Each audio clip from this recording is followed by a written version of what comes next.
حبايبي الحلوين، زي ما انتوا شايفين الفراخ المشوية اهي خلصت زي القمر قمر.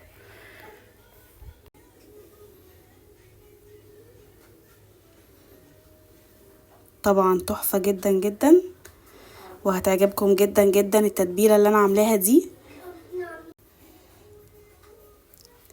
شكلها يعني حكاية، مش قادرة اتكلم على الجمال.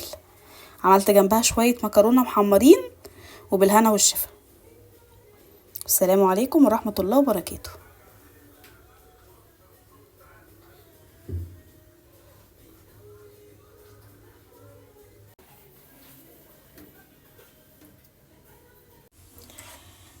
بسم الله الرحمن الرحيم. السلام عليكم ورحمة الله وبركاته. عاملين ايه متابعيني؟ النهاردة هنعمل مع بعض فراخ مشوية ومكرونة محمرة. دي تتبيلة الفراخ بتاعتي، حاطة بصل وحاطة طماطم وحاطة ملح، فلفل اسود، بابريكا، توم باودر، بصل باودر، وقرفة وحبهان وبابريكا وشوية خل وعصرة ليمونة. دي كده تتبيلة الفراخ بتاعتنا. هنغسل الفراخ كويس جدا ونصفيها، بعد كده نتبلها بالتتبيله الحلوه دي.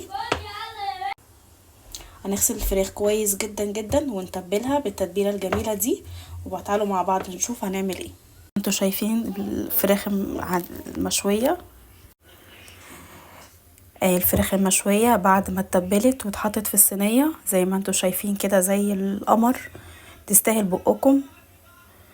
وانا تبلت الكيسين دول عشان اشيلهم في الفريزر لمرة تانية. زي ما انتوا شايفين كده، ما شاء الله الله اكبر، الحاجة زي القمر وتحفة وزي الفل ونضيفة جدا. اهم حاجة النظافة، ان انتي تنضفي الفراخ كويس جدا، حاجتك تبقى مغسولة، تغسلي القوطة، تغسلي البصل، الكلام ده الاكل يطلع معاكي زي القمر.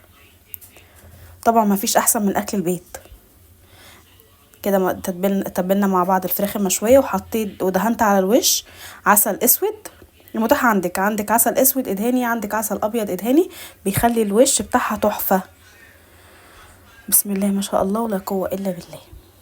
يلا مع بعض هندخلها مع بعض الفرن، ولما تطلع هنشوفها مع بعض. والسلام عليكم ورحمة الله وبركاته.